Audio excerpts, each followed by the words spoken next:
Salut à tous, je suis Florian Vallée et vous écoutez XX Minutes Rencontre.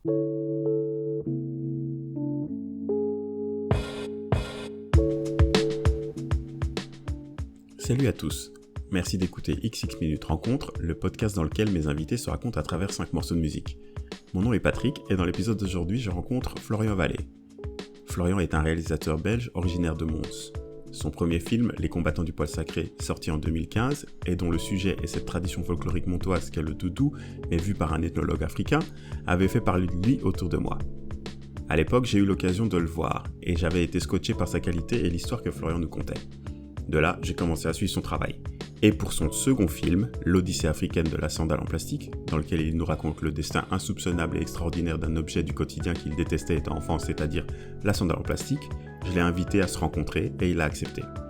On s'est donc retrouvé dans son bureau à Excel et j'ai découvert quelles étaient les histoires qui se cachaient derrière ces 5 morceaux, à savoir ceux de Amadou Balaké et l'orchestre Super Volta, Wayne Hill, Morton Gould et son orchestre, Franco et Loké Jazz, et Temetan. Bonne écoute.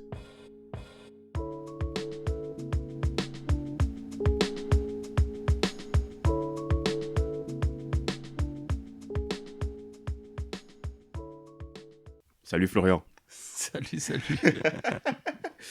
Je suis ravi de t'avoir dans cet épisode un peu spécial du podcast. Ça fait depuis 2019 qu'on est en contact. Tout à fait. Là maintenant, on a la chance de pouvoir l'enregistrer cet épisode. Mais tu es excusé parce que tu avais entre-temps un projet qui était important. Donc j'ai totalement compris. Le timing a fait que c'est maintenant que ça puisse se faire. Et donc je suis super content de t'avoir ici. Là. Tu me reçois dans tes bureaux. Oui, bienvenue. Merci, avec une superbe vue sur XL et Bruxelles en général. Ouais, Moi, c'est assez époustouflant. Ça donne envie. De ne pas travailler. De ne pas travailler. De regarder juste.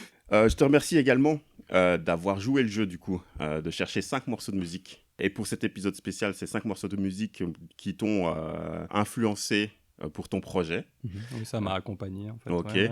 Et ce projet, on va en toucher un mot maintenant. Il s'agit d'un film que tu as réalisé. Je ne veux pas me tromper dans le titre. Je vais le dire correctement si je peux. Voilà, c'est l'Odyssée africaine de la sandale en plastique. Est-ce que tu peux nous dire ton parcours en vitesse Alors, moi, j'ai grandi à Mons, dans une grande famille avec 4 frères et sœurs, donc 5 en tout. J'ai joué au basket. Je pense que c'est là où on s'est rencontrés directement. En tout cas, ça remonte, c'était dans... Ah ouais, les années secondaires, quoi. Ouais, les secondaires, même on avait commencé, je crois, en primaire, mais... Voilà, j'ai un peu commencé à bouger assez tôt, en fait, parce que voilà, je changeais souvent d'école, j'aimais bien changer d'école. Ouais. Donc j'ai fait plusieurs écoles dans la région, j'étais à Soigny, j'étais à Ath, j'étais à Mons. Et après, j'étais pas un très bon élève, et du coup, quand je suis arrivé en bout de scolarité de mes secondaires, je me suis dit, tiens, qu'est-ce que je fais ? J'avais quand même toujours eu en tête l'idée de faire du cinéma. Okay. Ça s'est précisé au fur et à mesure du temps, plus spécifiquement dans le documentaire. Et donc là, j'avais 16-17 ans et je commençais à un peu filmer à gauche à droite, dans la région, notamment avec Champy. C'est toi le documentaire sur Champy ? Alors, c'est pas moi qui ai fait le documentaire, je suivais un réalisateur qui avait réalisé ce film et donc je l'accompagnais. On avait fait l'épisode 2, il y avait le premier qu'il avait fait, on avait fait le deuxième ensemble. Et donc, c'était le cinéaste documentaire de la région de Mons, Ronald Pirizzi, auprès de qui j'ai appris les rudiments de ce que j'ai fait plus tard. Et arrivé donc au bout de ma scolarité, je me suis dit, je me voyais pas trop dans les études, etc. Et donc je lui ai demandé, je me suis dit, tiens, est-ce que je pourrais partir dans quelque chose de complètement différent de ce que je connais ici ? En même temps, j'étais un peu paresseux, je voulais pas non plus apprendre une langue. Donc j'ai regardé dans les pays francophones et là l'Afrique de l'Ouest était une des pistes et j'en ai parlé. Ronald y avait été pour le FESPACO. Il m'a dit, tu vas voir, c'est génial, au Burkina il y a vraiment une culture du cinéma, les gens sont vraiment à fond là-dedans, ils produisent, il y a ce festival qui est le plus grand festival d'Afrique de films, il y a vraiment quelque chose dans lequel tu pourras qui va sans doute t'intéresser. Et donc je me suis dit pourquoi pas, allons-y. Je suis parti une année là-bas J'ai trouvé un stage dans une maison de production qui produisait des séries locales, notamment avec Michel Gou, qui par la suite c'est quelqu'un d'assez connu, en tout cas en Afrique de l'Ouest, en France. Et donc j'ai été stagiaire dans cette boîte de prod et on a fait j'ai suivi un peu la fabrication de ces séries. Ça m'a appris aussi toutes les bases, on va dire, techniques, et de suivre de l'intérieur comment fonctionnait le cinéma d'une manière générale, le cinéma, la télévision. C'est un bon tremplin, quoi. Ouais, c'était vraiment un lieu... j'ai surtout observé, mais j'ai beaucoup appris. Et puis, parallèlement à ça, je découvrais aussi la vie à Ouagadougou au quotidien, tu vois. C'était quelque chose aussi... voilà. Moi, je n'avais aucun lien de près ou de loin avec l'Afrique dans ma famille. Avant ça, quoi. Ouais. J'en avais presque jamais entendu parler après. Enfin, pas en détail en tout cas. Il n'y avait vraiment pas de lien dans la famille, donc c'était pas quelque chose qui aurait pu être accessible à toi par le passé, quoi. Il n'y avait pas de pont. Et donc du coup, voilà, ça a été un peu aussi forcément une grande découverte. Ça a été même plus important. Enfin, en tout cas, ça a été très riche et très intense. Donc, tu es resté une année là-bas. Une année entière, ouais. Tu es revenu ici en Europe ? Ouais, je suis revenu. Ça a été pas évident. C'était un peu... Comme c'est souvent le cas quand on part, de toute façon. C'est ce que j'entends souvent. Le retour est plus difficile que le départ. J'avais l'idée de continuer dans le cinéma, mais ça n'a pas vraiment... D'essayer une école de cinéma, ça n'a pas marché. Et donc, à partir de là, je me suis retrouvé à devoir trouver un job, en fait. Et donc, je me suis retrouvé projectionniste au Plaza. C'est là que je suis retourné à Mons. Ouais, un petit cinéma enfin, petit cinéma. Moi, je le considère quand même comme un grand cinéma, puisqu'il a des grands films quand même à l'intérieur, mais c'est un petit cinéma, surtout près de la place de Mons, pour ceux qui connaissent. Cinéma d'arrêt essai, cinéma indépendant, dans lequel, en fait, avec qui j'étais en lien depuis que j'avais voulu commencer... depuis que je m'intéresse au cinéma. Le Plaza avait été le lieu dans lequel je m'épanouissais comme spectateur, et on avait monté un ciné-club avec les jeunes cinéphiles et tout de Mons. Et donc, c'était un lieu vraiment que j'aimais beaucoup. Et c'est un concours de circonstances qui a fait que je me suis retrouvé projectionniste pendant 4 ans, 5 ans, 4 ans en tout. Au quotidien, quoi, vraiment full-time projectionniste. À l'époque, c'était encore de la pellicule, du 35 mm, des trucs très encombrants, lourds. Que tu devais manipuler, apprendre à manipuler. C'était tout un truc, tout un univers. C'était assez dur comme métier, solitaire, forcément. On était tout seul dans le bruit avec les machines, etc. Et ce privilège quand même, de temps en temps, le soir, quand il n'y avait personne, de pouvoir se mettre son propre film et de le regarder. Ça, c'était quand même assez incroyable. J'ai arrêté ça au moment où c'est passé au numérique. C'est devenu moins intéressant. Et puis, l'idée de faire des films était toujours là. Et donc, à partir de là, je suis parti plutôt en connexion avec Bruxelles, avec Leila Film, qui était une jeune structure de production qui voulait faire du documentaire. J'ai été essentiellement chef-op, donc je faisais des images sur les projets de Leila.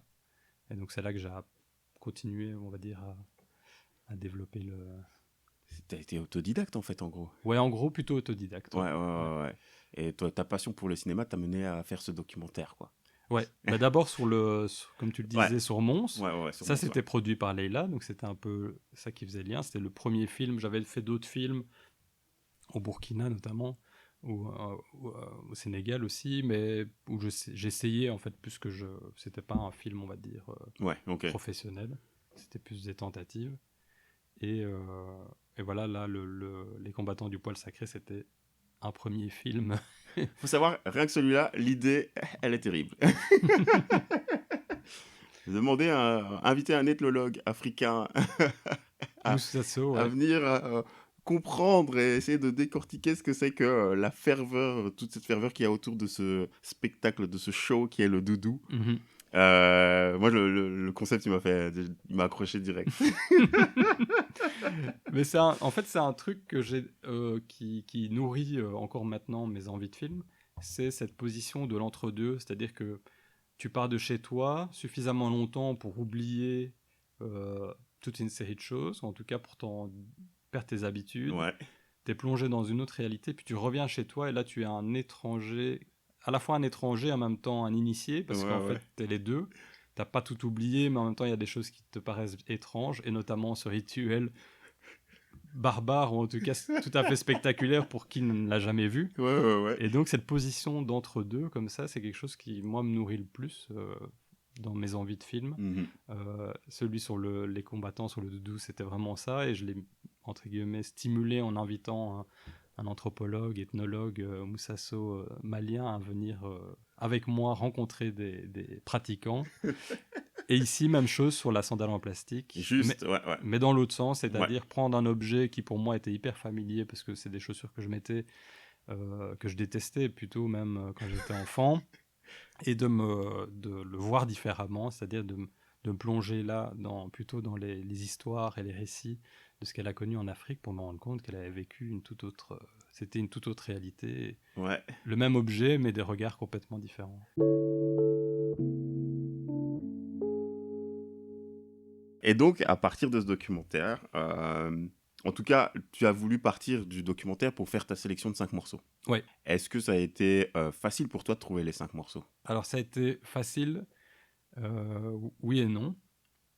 Parce que quand tu m'as proposé ça la première fois en 2019, je trouvais l'idée tellement géniale que j'y ai pensé mais pendant des semaines, c'est-à-dire pas tous les jours, mais je me disais, tiens, quel morceau je vais choisir, parce que c'est se raconter avec 5 morceaux, en sachant que la musique a toujours fait partie de ma vie et que c'est vraiment une grande partie de ma vie. J'ai dit, c'est tellement génial. Mais en même temps, j'ai jamais réussi. Il y avait 2-3 évidences, et après, j'arrivais pas à compléter. Je dis, mettez ça, puis l'autre. Et puis, c'est finalement, je t'ai recontacté il n'y a pas si longtemps, en me disant, peut-être qu'en partant du projet, j'arriverai à me limiter. Parce que là, c'est 5 dernières années. Et puis, c'est des morceaux sur lesquels que j'ai écouté beaucoup, qui m'ont vraiment accompagné, qui ont été soit des découvertes, soit des morceaux qui m'ont permis de travailler, d'écrire le film. Et donc, ça s'est imposé assez facilement. Ouais. Ok. Et donc, ton rapport à la musique, si j'entends, t'en écoutes assez souvent. Mais aussi loin que tu puisses remonter, c'était quoi ? C'était dans le contexte familial, il y avait toujours la musique à la maison, il y avait des choses comme ça, quelqu'un dans ton entourage qui t'a initié à quelque chose ? À la maison, pas du tout. J'ai le souvenir qu'on n'écoutait pas mes parents n'écoutaient pas beaucoup de musique. Par contre, j'avais un ami qui habitait quelques maisons plus loin, dont quasiment tous les membres de ma famille étaient musiciens. Classique, mais ils écoutaient aussi bien du jazz que du rock, il y avait de tout. Et je pense que l'éducation musicale vient de là-bas. Ok. Et après, assez vite, c'est quelque chose qui est devenu quelque chose que je faisais par moi-même, via la médiathèque, qui était un peu mon sanctuaire, qui est le lieu où je passais des heures et des heures. C'est fou. Au départ, beaucoup à partir du hip-hop, parce que c'est vraiment la musique de ma génération. Enfin, c'est avec ça qu'on a grandi, ça nous était spécifique, on va dire. Et donc, ça a été un peu la base, et puis c'est parti vers plein d'autres choses, et c'est très éclectique maintenant, c'est vraiment de tout.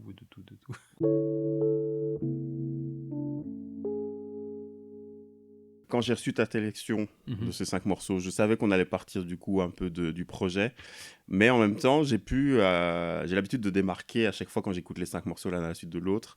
Après plusieurs écoutes, j'arrive à me dire, ok, il y a quelque chose qui ressort, quoi. Et ce qui est ressorti de ce que tu m'as envoyé, moi, se résume en un seul mot. Ce mot, c'est voyage. À travers cette sélection, en fait, tu nous amènes à voyager dans différents styles, 2 différents pays. Et j'ai l'impression que c'est quelque chose qui te caractérise après avoir entendu l'histoire, ton parcours. Effectivement, le voyage est quelque chose qui fait partie de ton quotidien, quoi. Ouais, autant que possible. Autant que possible. En tout cas, l'ailleurs, c'est vrai. Par exemple, j'ai jamais fait des voyages où je partais traverser en changeant de lieu, de jour en jour. Ça, j'ai jamais trop fait. Ça m'a jamais trop attiré. Donc j'ai pas traversé un continent, je sais pas, en moto ou j'étais ce voyage sac à dos où tu dis non, ça j'ai jamais trop fait. Ce que j'aime bien, c'est partir quelque part, poser mon sac, a priori dans un lieu le plus loin possible de ce que je connais, et regarder dans un premier temps et puis découvrir ce qu'il y a autour, et vraiment vivre entre guillemets le lieu, l'espace, les gens, tout. T'imprégner, quoi. Ça c'est ce que je préfère. Et dans la musique aussi, dans toute chose, quoi. C'est ma définition un peu du voyage, qui est pas celle de... Voilà, c'est pas les kilomètres, c'est pas les... Non. C'est vraiment l'idée de se poser et de me dire « Ah, ok, qu'est-ce qui se passe ici ?» Ah bah, c'est marrant parce que j'ai eu dans les morceaux que tu as envoyés, il y en a un qui m'a fait, entre guillemets, voyager musicalement parlant. Mais je le dirai quand on viendra dessus. Mais effectivement, ça m'a obligé à l'écouter et à aller voir ce qu'il y avait autour, quoi. Ce qu'il y avait autour, ce qui avait, le style que c'était et découvrir quelque chose qui n'était pas familier du tout. Donc, je te remercie aussi pour ça.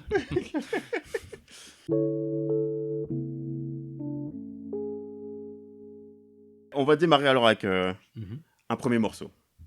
Ce premier morceau, c'est un morceau, tu nous emmènes du coup au Burkina Faso. Ouais. Je vais le nommer, il s'agit du morceau Sali de Amadou Balaké et l'orchestre Super Volta. On écoute un extrait et après on en discute.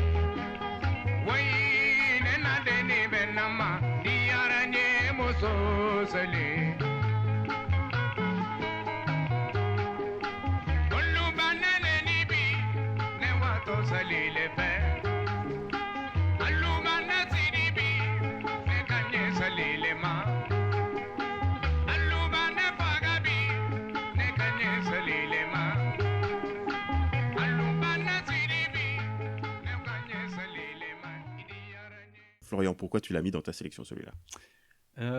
Pour deux raisons principales.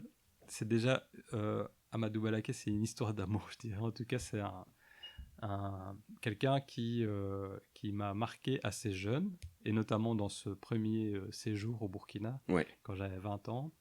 En fait, j'ai découvert son tube, parce qu'Amadou Balaké, là, on a entendu une chanson qui est relativement calme et presque mélancolique, mais il a fait des tubes vraiment... si pas disco, en tout cas très dance floor, et notamment cette chanson qui s'appelle Taximan n'est pas gentil. Ah, j'ai vu le titre, quand j'ai fait la recherche, j'ai vu le titre. Incroyable, je dis, tout un moment je mettais de la musique dans des soirées, etc. Cette chanson que personne ne connaissait ne laissait jamais personne indifférent. Après 2 minutes, tout le monde est en feu, quoi. Il y a un truc, elle dure 7 minutes, enfin, c'est ces longs morceaux comme ça qui sont souvent... Et il raconte toute une histoire incroyable de taximan qui n'est pas gentil à Abidjan. Donc voilà, il a des registres très différents, mais il a une carrière très très riche.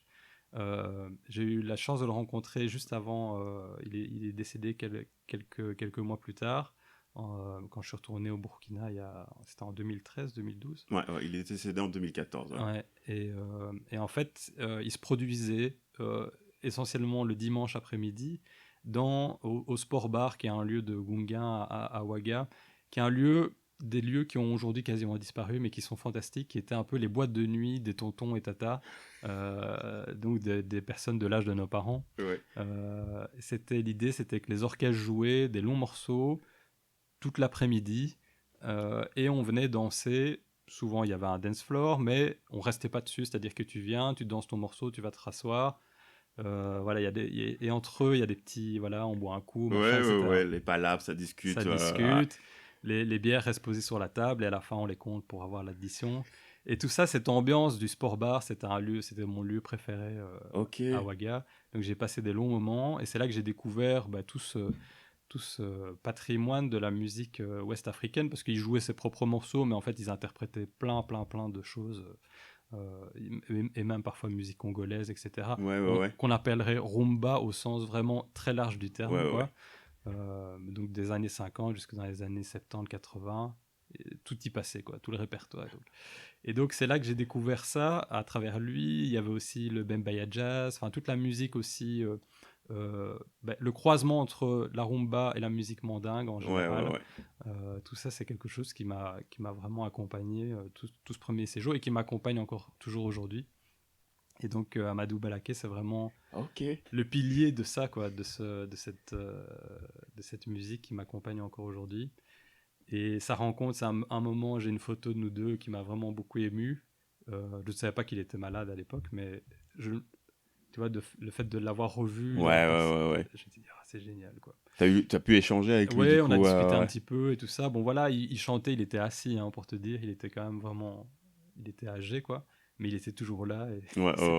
Et l'ambiance était toujours identique. Je ne sais pas, ça fait maintenant quelques années que je ne suis pas retourné à Ouaga. Je ne sais pas si le sport bar existe toujours, mais je pense que c'est des lieux qui malheureusement disparaissent parce que voilà, c'est autre chose. On passe à autre chose, quoi. Les boîtes de nuit d'aujourd'hui, c'est aussi très très bien, c'est juste autre chose.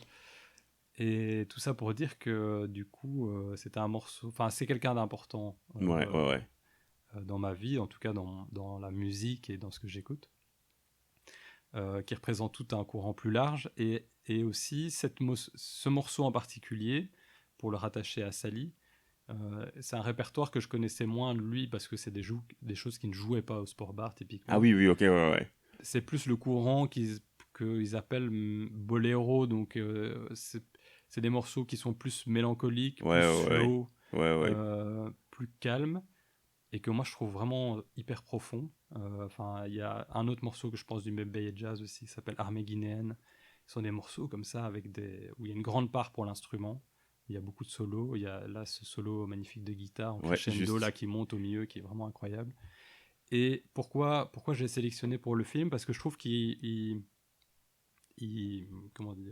résonnait bien avec l'univers du film, qui est celui de ce personnage de la sandale en plastique, qui est un personnage en fait un peu rejeté au départ, un peu banal, quoi. C'est une chaussure en plastique.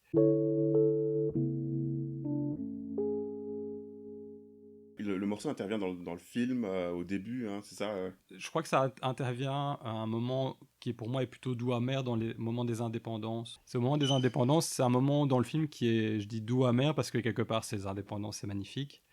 Après tout ce qu'on a vu et tout ce qui s'est passé avant.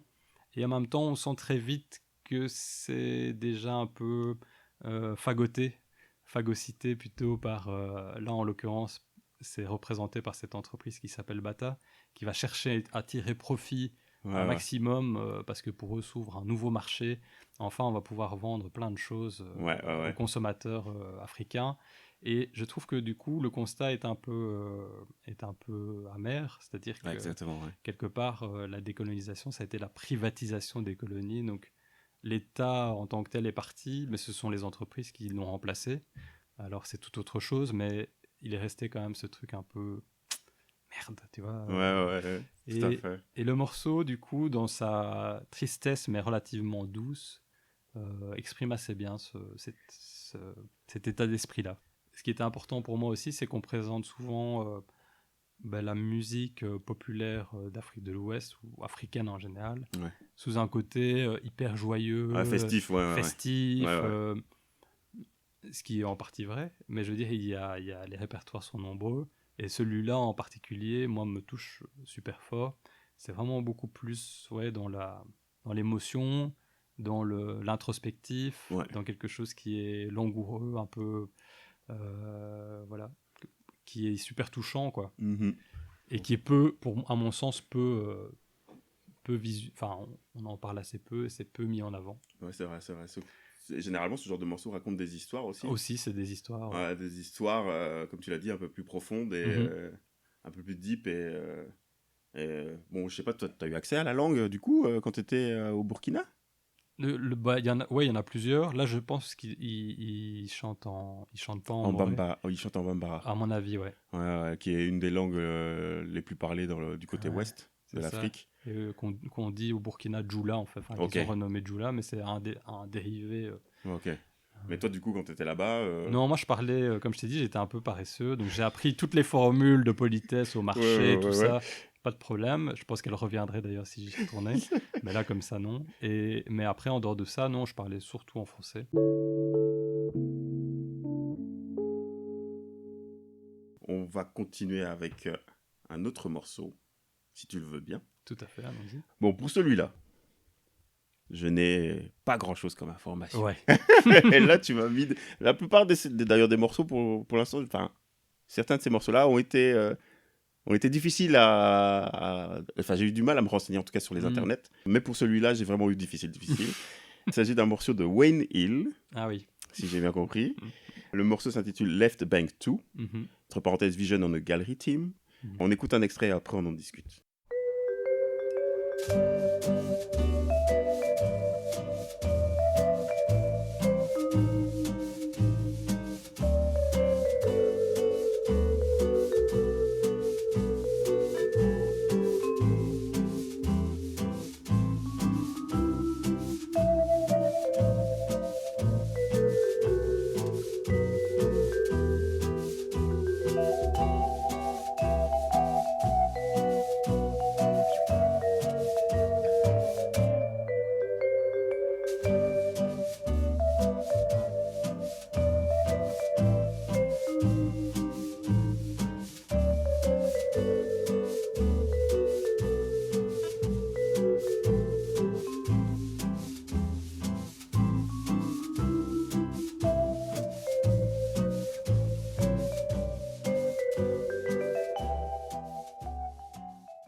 Ça a été la colle, comme je le disais avant.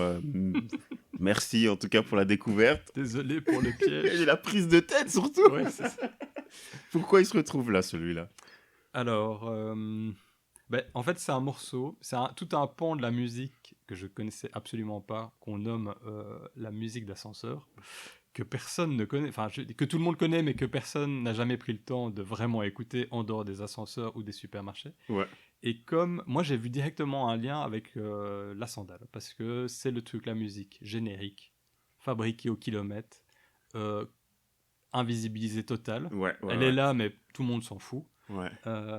Voire même, comme la sandale, en tout cas en Europe, c'est un signe de mépris. Enfin, c'est-à-dire, si quelqu'un te dit tu fais de la musique d'ascenseur, c'est péjoratif, quoi. C'est clairement une insulte. Ton jazz, c'est de la musique d'ascenseur. Enfin, je veux dire, c'est la dernière chose que tu pourrais dire à un ami qui fait du jazz.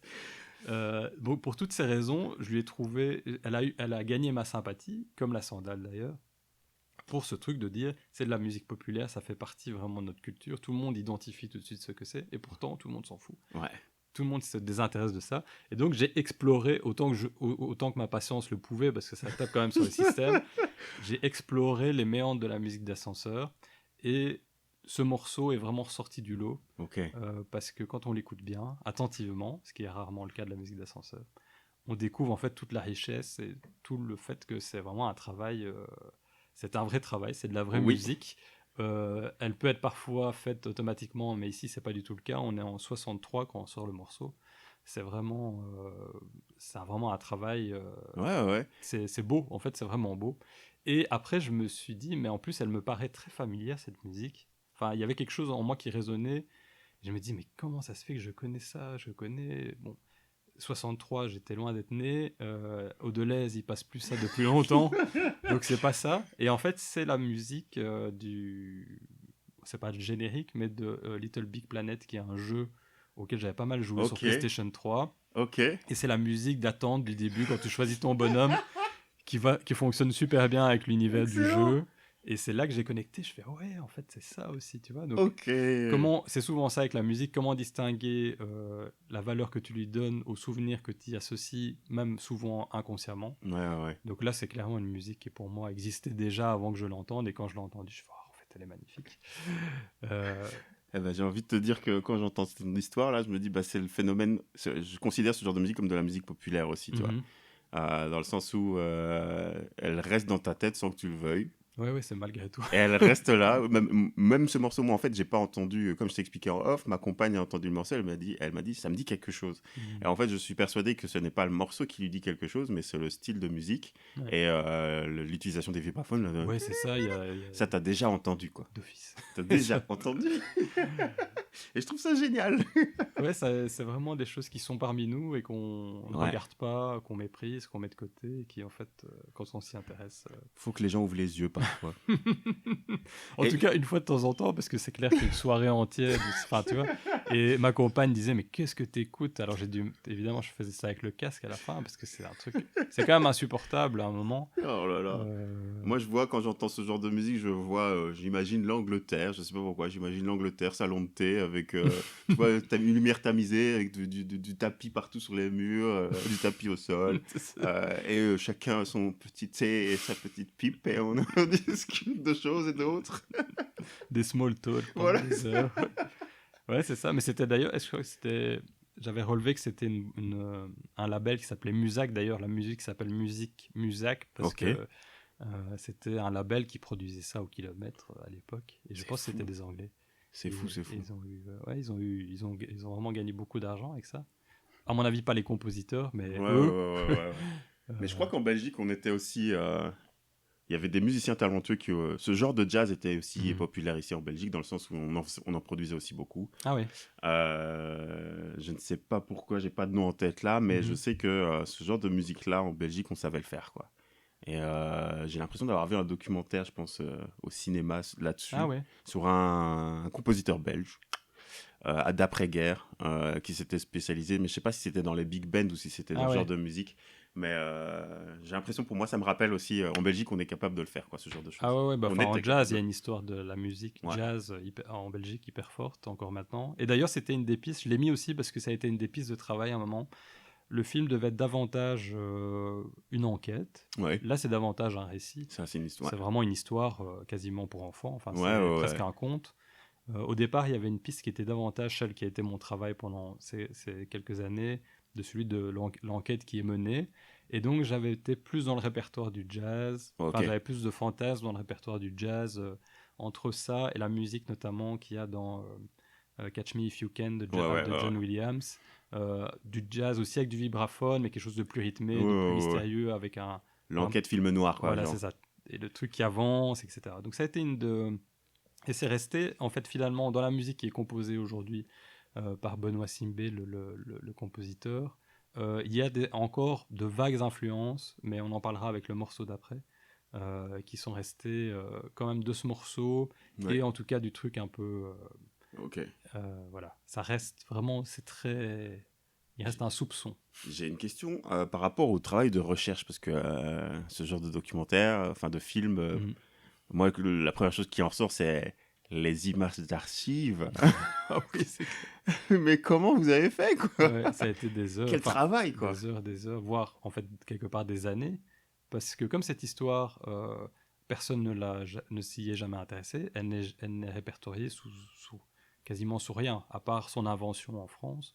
Après, ce qui s'est passé ensuite, j'ai dû le découvrir dans un mélange de témoignages de gens sur place, d'hypothèses que je faisais qui étaient complètement fausses. Que les vieux me disaient mais non, c'est pas du tout ça. Je suis passé un peu dans tout pour recoller un peu tous les morceaux, qui est le chemin qu'on fait dans le film, de partir de son invention en Auvergne jusqu'à son arrivée en Afrique de l'Ouest, et puis le moment où elle devient cet emblème national, cette statue géante en Érythrée. Moi, ce que j'ai essayé de reconstituer, c'est cet itinéraire, essayer de comprendre comment elle est arrivée, tu vois, parce qu'en fait, elle n'est pas arrivée tout de suite en Érythrée. Donc, quel est le chemin qu'elle a parcouru? Et ça, je l'ai pris par les deux sens depuis son invention, mais je suis parti aussi de l'histoire d'Érythrée pour être dans l'autre sens. À un moment, je pensais que ça passait par le Congo. Tu vois, ça a été c'est vraiment un puzzle fait d'hypothèses. C'est pour ça, quelque part, aujourd'hui, on se retrouve à l'université de l'ULB ici, au bureau, parce qu'en fait, finalement, j'ai été demandé le soutien, en tout cas... l'aide d'anthropologues dont la spécialité est de travailler sur les objets. Ils partent des objets pour raconter les histoires et l'histoire des gens et les cultures, et pas l'inverse. Et donc, c'est une spécificité de ce laboratoire du Centre d'anthropologie culturelle où je suis ici. Une de ces spécificités, c'est de travailler sur la culture matérielle. Donc, quelque part, quelle est la valeur, le sens qu'on donne aux objets? Et à partir de là, comment est-ce qu'on peut raconter les cultures, etc.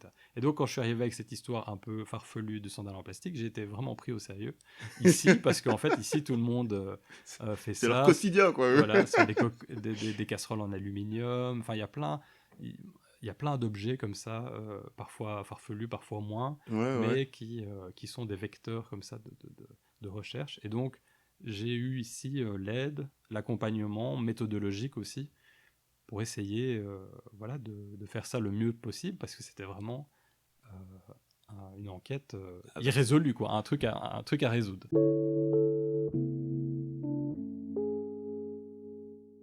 Mais en étant autodidacte, est-ce que tu étais au courant de tout ce cheminement, enfin de cette durée que ça allait prendre, parce que moi je me dis, si on me dit maintenant, ça va prendre 4-5 ans avant de sortir ton film, et que tu vas passer 4 années à d'abord faire des recherches, tu te dis, ouais, est-ce que ça vaut la peine encore? Ouais, c'est ça. Ouais, non, mais en fait, j'imagine, moi au début c'était un peu un fantasme dans mon esprit, mais avant tout quand même une petite blague à moi-même en me disant, c'est quand même marrant ce truc, qu'est-ce qui s'est passé? Et donc j'imaginais jamais, en plus que je détestais cet objet. Donc ça m'avait attiré certes, mais je le détestais. Donc passer 4 ans avec quelque chose que t'aimes pas, c'est pas, enfin, tu te dis jamais ouais génial, ça va être non. Donc tout sauf ça, mais en fait c'est le fait de ne pas réussir à trouver ce qui s'était passé qui m'a fait tenir voilà, ok, des longs moments. Après, quand je dis 4 ans de boulot, on s'entend bien, c'est pas un CDI avec un temps plein, machin. C'est des trucs où parfois pendant des mois t'envoies des bouteilles à la mer à gauche à droite à des gens parce qu'ils doivent prendre leur temps de te répondre sur un truc aussi absurde que ça. Tous les gens ne le font pas, et donc voilà, ça dépend aussi du bon vouloir des uns et des autres, et j'ai eu pour le coup la chance que des gens finissent par répondre, mais parfois je prenais 2 mois, 3 mois sans aucune, en faisant du surplace, et voilà, et après il y a des épiphanies qui se passent parfois en bibliothèque, parfois face à une image d'archive, où tout d'un coup, un petit détail d'un document, ou d'une image, ou d'une musique, on le verra sur un des morceaux qui va suivre, te fait découvrir tout un truc entier, quoi. Et là tu te dis, waouh!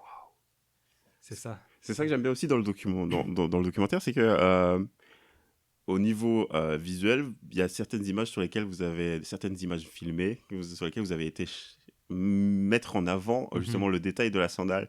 Mais à première vue, quand tu regardes l'image, tu ne le vois, tu vois pas absolument pas la sandale. Et du coup, quand tu vois tiens, il y a une sandale par là, il y a une sandale par là, mais où est-ce qu'ils ont été? Qui s'est amusé à se dire, oh, regarde, là, il y en a une, là, il y en a une. Ah ouais, non, c'est un travail qui est fascinant parce que tu as un site. L'INA, c'est un des principaux centres d'archives, en tout cas francophones. Et ils ont fait un travail remarquable, ils ont tout numérisé, en tout cas quasiment tout. Donc depuis les années 40, enfin après-guerre jusqu'à aujourd'hui, via un abonnement, tu peux avoir accès à tout.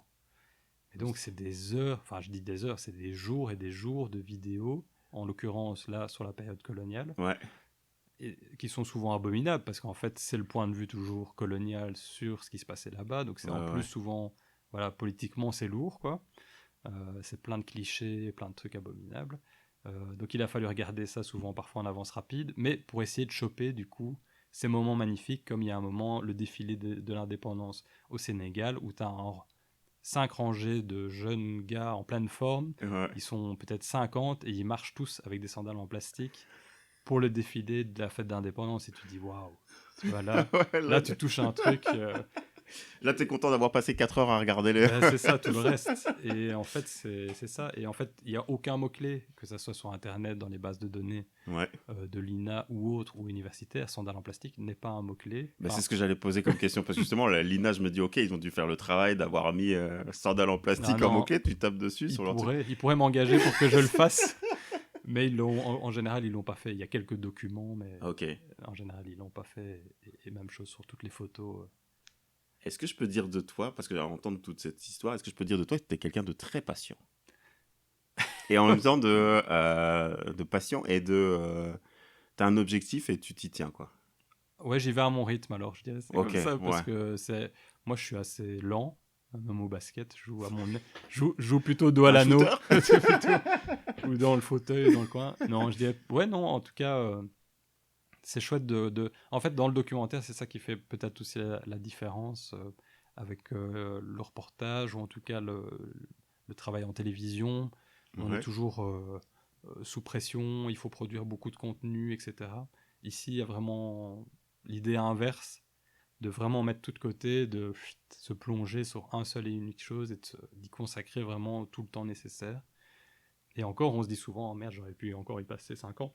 Mais à un moment, on en a marre aussi. Tu vois, on est des humains, c'est ça. À un moment, t'en as quand même ras-le-bol. Tu dis, c'est bon.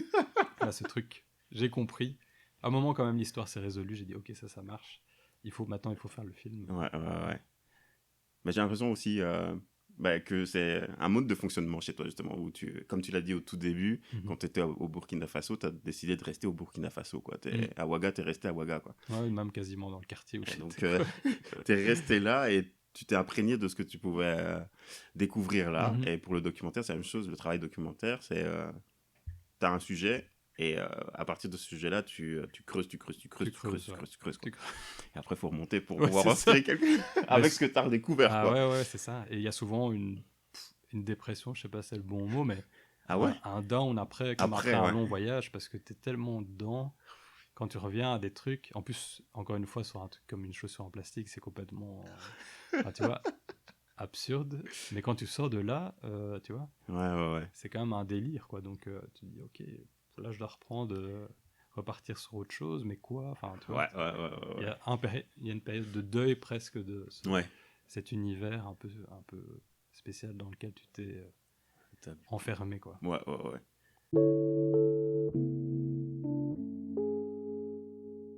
Là, maintenant, si tu veux bien, on va passer à un autre morceau et on va passer à un style totalement différent encore. Allez, allons-y. Un autre voyage, on voyage ailleurs, on va du côté de la musique classique.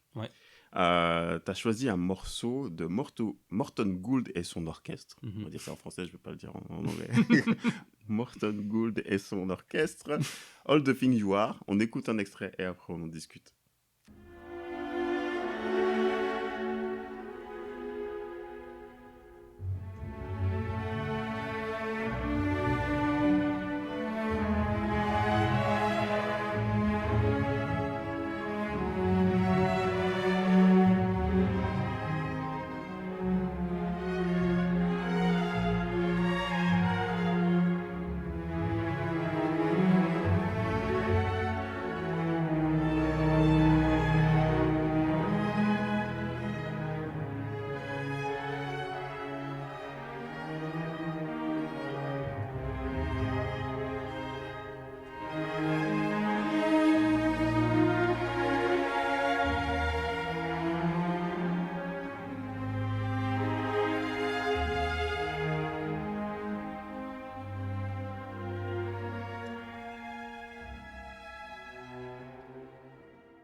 Pourquoi tu l'as choisi celui-là?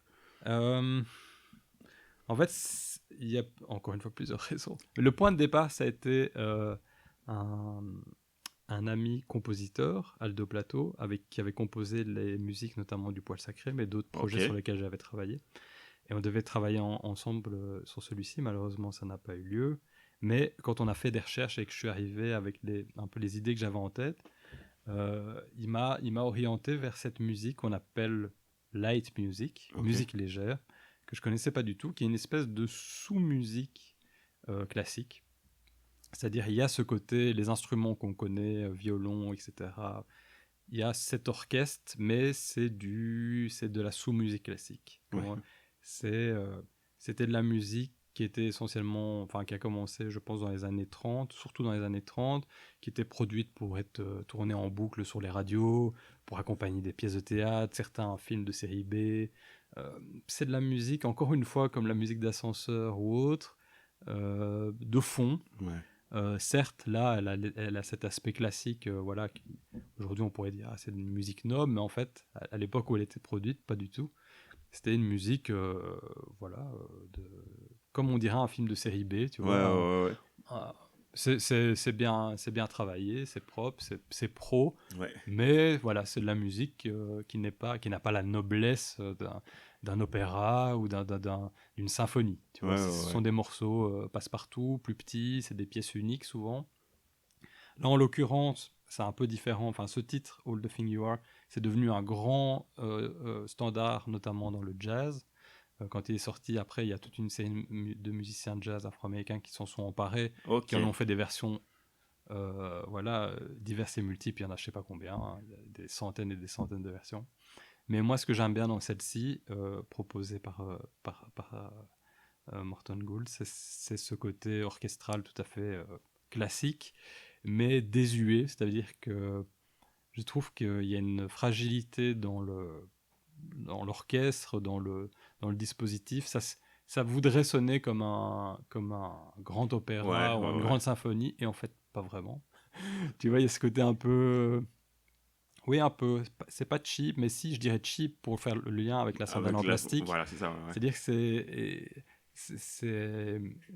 c'est à la fois grandiose et en même temps presque minable. Il y a un mélange des deux. Et il y a surtout, et c'est ça qui m'a le plus inspiré, une histoire qui se raconte.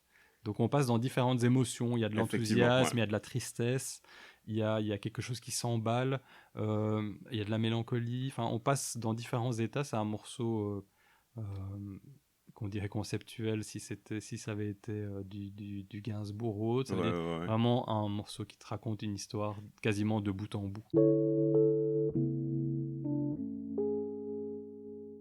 C'est vraiment à partir de ces morceaux-là que Benoît a composé la musique du film. C'est vraiment l'influence principale sur la BO du film, c'est ça. C'est-à-dire de l'orchestral. Lui, on n'a pas eu les moyens du tout de jouer avec un orchestre. Lui joue quelques instruments qu'il a implémentés, mais sinon c'est de la musique assistée par ordinateur, mais qui reprend vraiment les codes de les cordes, machin, etc. Tout ça, c'est vraiment l'influence principale de la musique du film. Et ça a été, je l'ai mis dans la sélection parce que c'était un morceau qui m'a accompagné beaucoup dans l'écriture du film. Et qui était parce qu'à un moment il y a un switch. Au départ c'était une enquête parce que je menais une enquête pour essayer de comprendre cette histoire, machin, etc. Et puis je me suis rendu compte en fait que cette histoire n'était pas simplement une série de faits rocambolesques, c'était aussi une histoire qui avait une forme d'émotion qui naissait de ce récit, un peu comme dans Forrest Gump, parce que c'est un moins que rien, tu vois, cet objet moins que rien qui au départ est délaissé, il est inventé en France et personne n'en veut. On l'envoie par dépit, tu vois, dans les colonies à ce moment-là. Et puis là, petit à petit, il arrive à toucher des gens, puis voilà, ça prend une ampleur, puis ça finit quand même par avoir son âge d'or, et puis ça se casse la gueule. Enfin, il y a un truc comme ça complètement. Et le parallèle aussi avec Forrest Gump, c'est qu'en fait, en toile de fond, tu as toute l'histoire de la décolonisation, enfin de la colonisation d'abord, et puis de la décolonisation, et tout ça presque malgré elle, c'est-à-dire qu'elle finit par jouer un rôle dans l'indépendance d'un pays, alors que voilà, c'est rien. Enfin, je dis, au départ, c'est un objet en plastique qui devient le symbole national d'une lutte armée. Et tu te dis, waouh, c'est quand même dingue. Et enfin, tout ça pour dire qu'en fait, finalement, j'ai vu je sais pas le potentiel, mais ça m'a ému en fait. Cette histoire m'a ému. T'as bouleversé, elle. Il y avait quelque chose. Je me dis, tiens, ce personnage méprisé dont personne ne veut, qui finit par un peu prouver sa valeur, puis qui est encensé, puis qui est rejeté par tout le monde, et puis qui finit quand même par retrouver sa place. Il y avait un truc tout à fait classique dans le cinéma, ou en tout cas dans la littérature et les histoires pour enfants, du récit presque initiatique. Alors tout ça entre guillemets, parce que ça ne reste qu'un objet, et en plus c'est pas enfin je dis, la frontière est toujours mince, mais ça reste un documentaire, donc il fallait toujours rester sur la corde. On est sur la corde entre, faut pas que ça soit complètement ridicule non plus, dans le sens où c'est pas un Pixar, c'est pas de la fiction, c'est magnifique parce que c'est vrai. Et donc on pouvait pas non plus complètement switcher et tomber dans la fiction. Or pourtant, le récit a les attributs d'une fiction presque.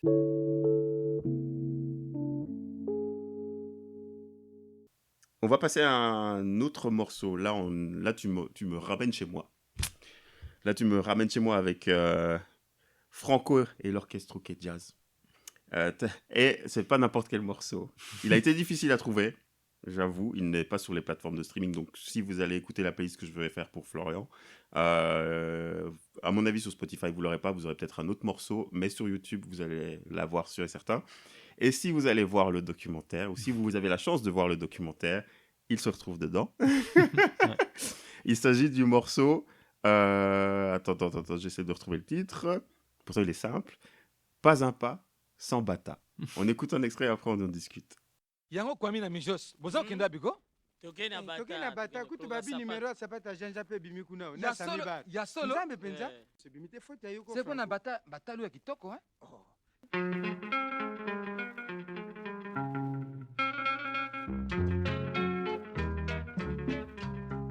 Natuni baninga sango ya bata o. Bayebisi ngai bata talo moke.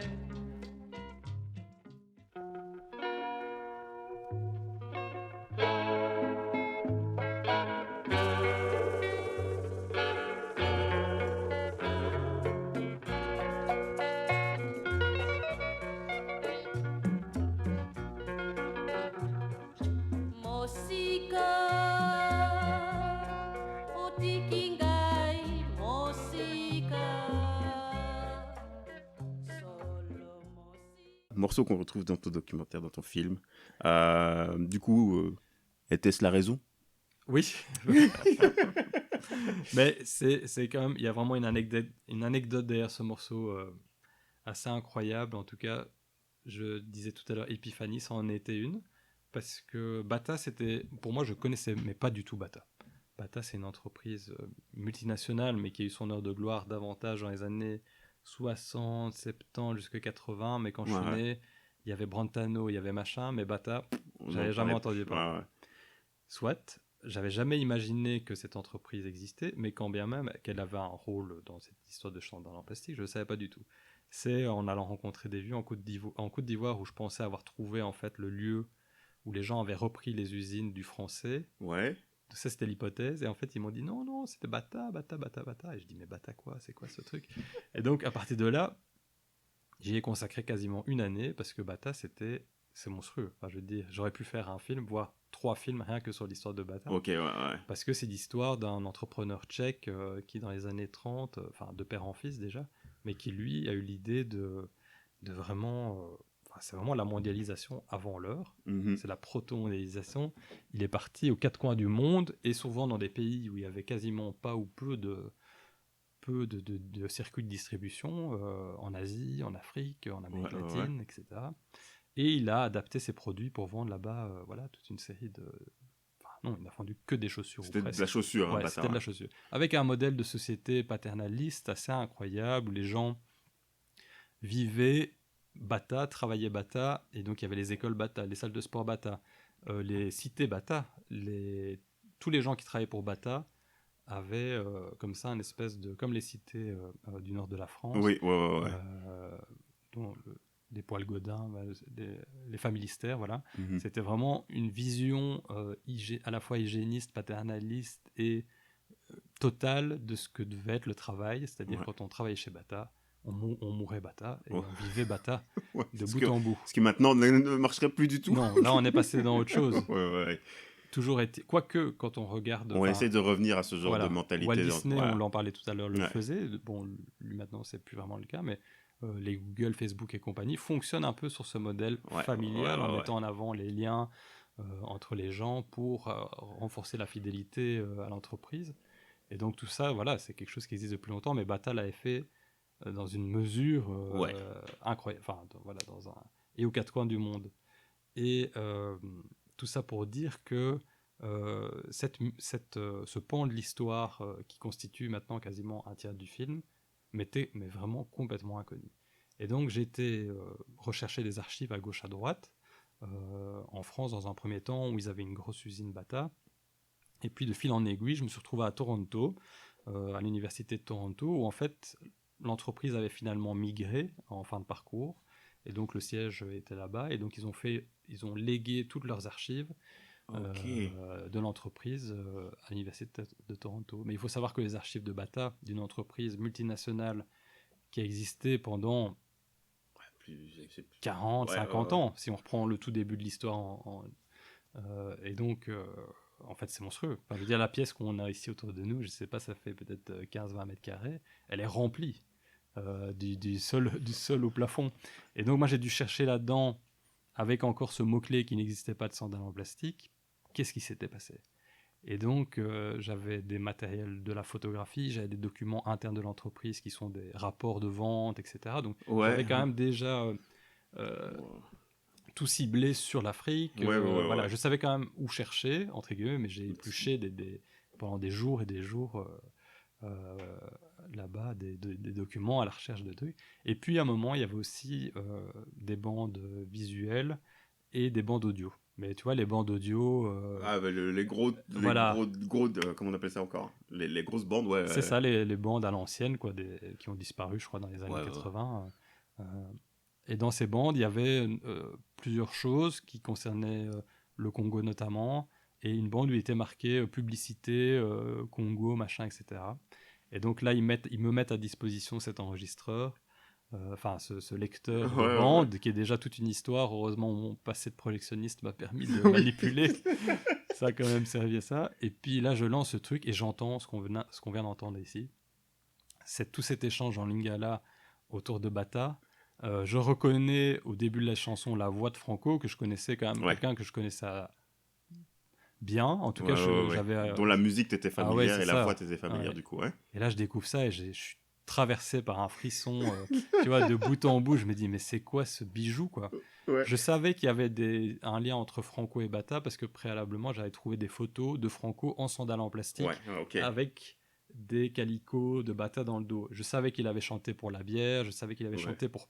En fait, il a fait des publicités pour plein de marques différentes et je savais que Bata en faisait partie. Donc, quand je suis tombé là-dessus, j'ai fait le lien assez vite entre la voix et je dis, oh là là, c'est ça. En fait, c'est la publicité. Et il fait 2 morceaux. Il y a 2 morceaux. Ici, on a entendu un. Il y a une face A, une face B. C'était vendu sur une forme de 45 tours, pas un passant en Bata. Et ce sont ces fameux boléros, donc des morceaux qui racontent des histoires, des morceaux lents. C'est pas du tout le Franco. C'est pas le Franco qui va vous faire danser. Ouais, non, pas du tout. C'est pas des morceaux. Enfin, ça se danse. Mais il t'invite plutôt à t'asseoir et écouter ce qu'il dit. Et il en a fait plusieurs. Et ils ont réédité tout récemment 4 vinyles avec tous les boléros qu'il a fait. C'est magnifique. Et ça s'écoute vraiment. C'est incroyable. En plus, il y a la traduction. Moi qui ne parle pas lingala, j'ai l'occasion d'en plus comprendre tout ce qu'il raconte. Et toutes ces histoires sont magnifiques. Des histoires d'amour, des histoires de rivalité, etc. Enfin, c'est très riche. Et là, il nous raconte...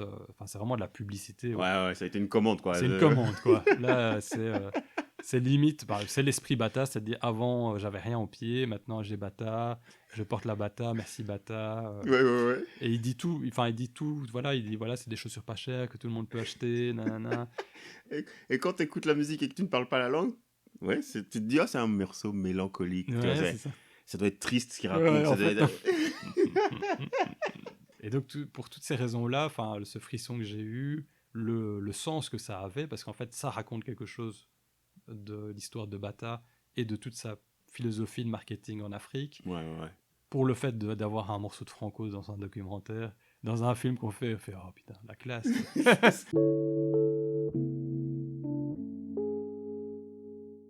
On va passer au dernier morceau. Et là, tu nous fais revenir dans la période actuelle. Tu as choisi un morceau de Temetan, artiste belge. Le morceau s'appelle Matiti. On écoute un extrait, après on en discute.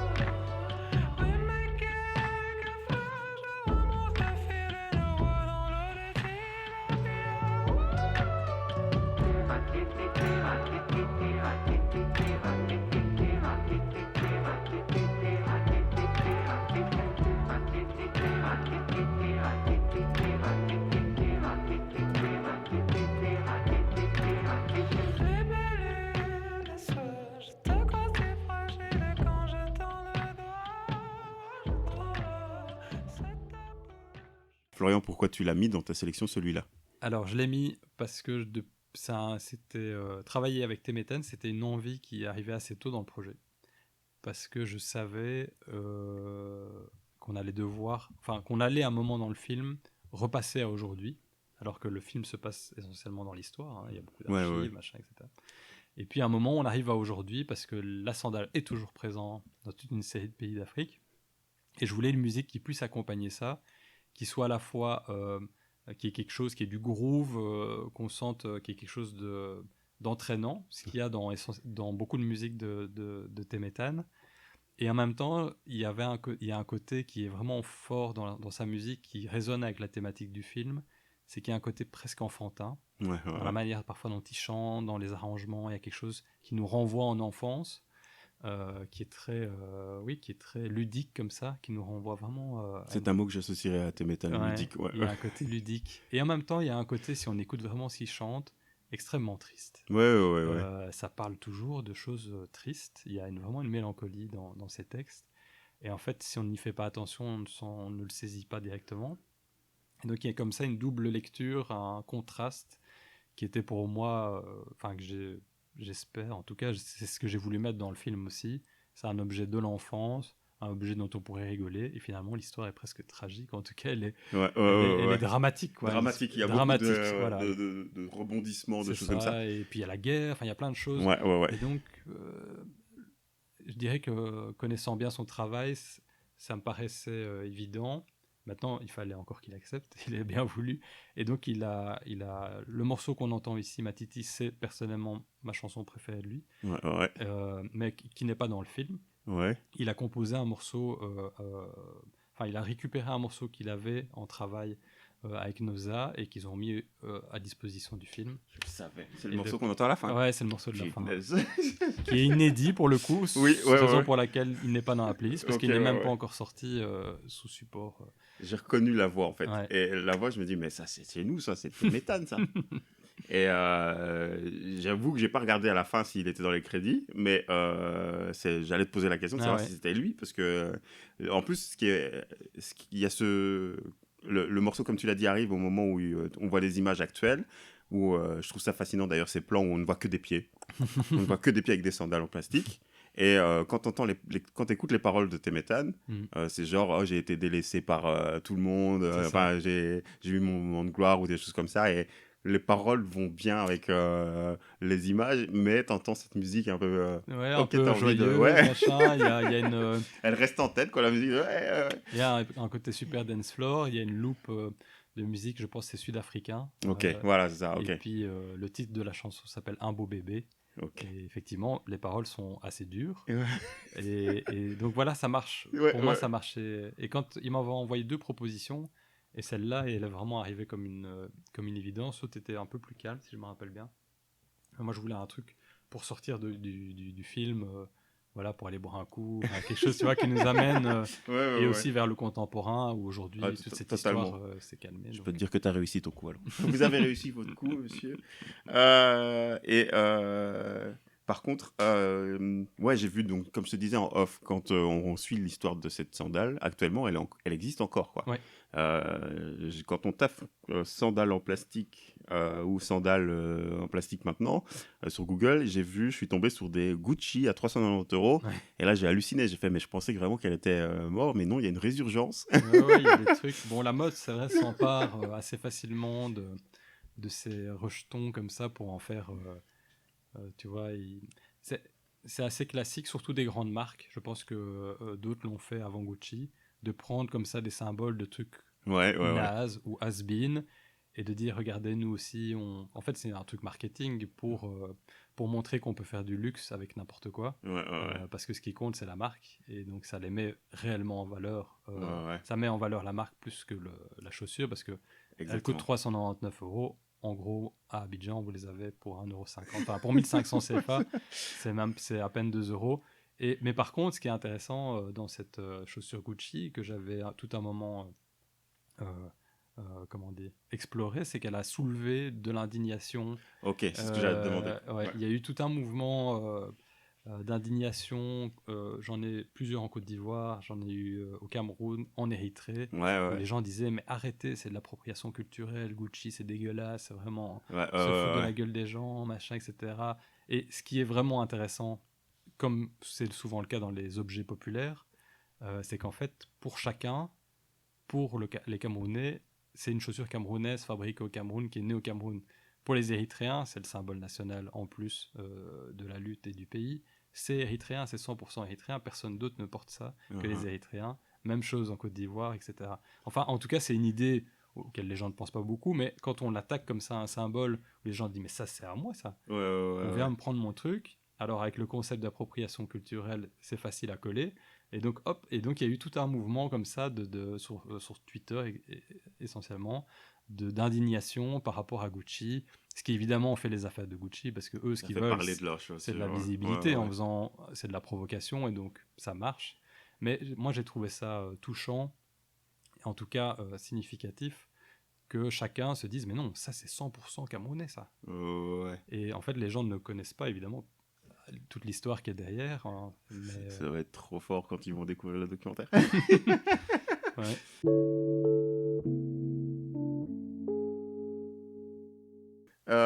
On en a fini avec les morceaux. Moi, je te remercie encore pour tout ce que tu m'as raconté là maintenant par rapport à ton projet, par rapport à ce film.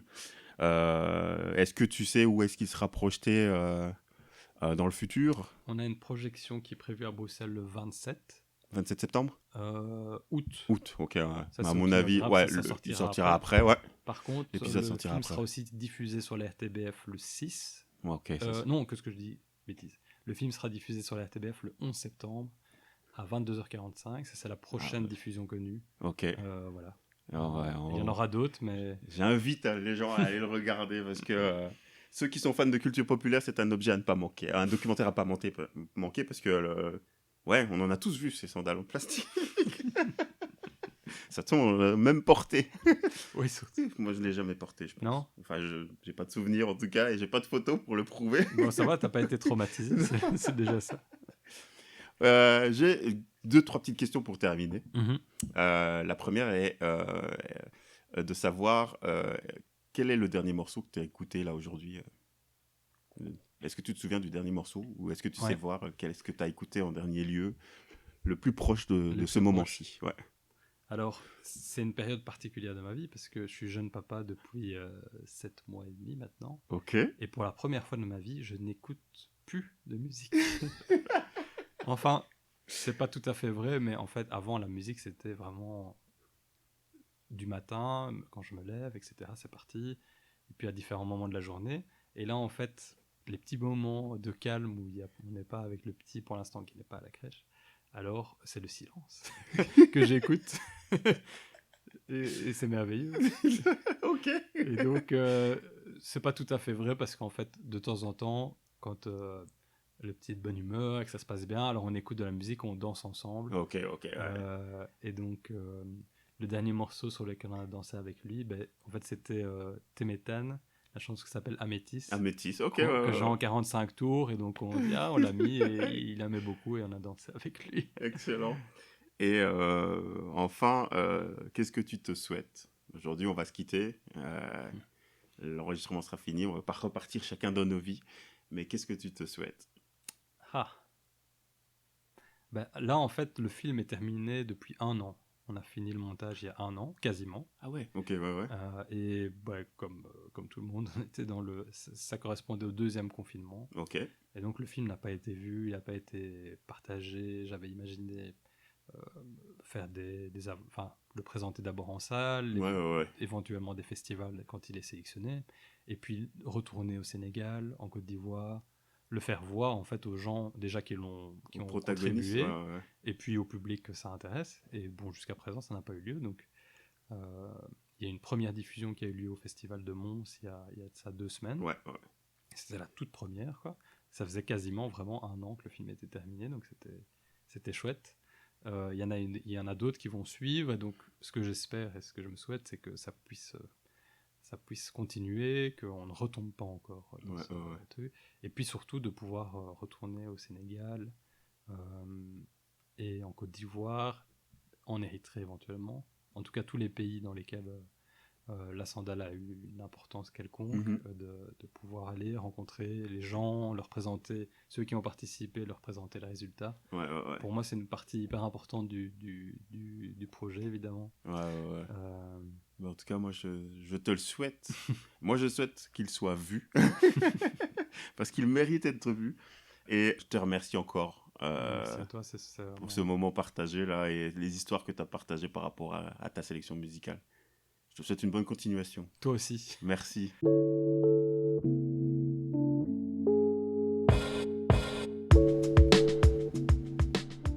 J'espère que vous avez apprécié ma conversation avec Florian. Je vous invite à aller streamer sur Ovio son film L'Odyssée africaine de la sandale en plastique et de pourquoi pas en parler autour de vous. Et je vous rappelle que les 5 morceaux de Florian sont à retrouver en intégralité dans la playlist musicale que je lui ai consacrée, disponible sur Spotify et sur YouTube. Et si vous aimez mes épisodes, je vous invite à vous abonner, liker ou commenter XX Minutes Rencontre sur vos applis de podcast préférés, sur Facebook ou encore sur Instagram. Et maintenant, les épisodes sont également disponibles sur YouTube, alors abonnez-vous à la chaîne. Salut et au prochain épisode.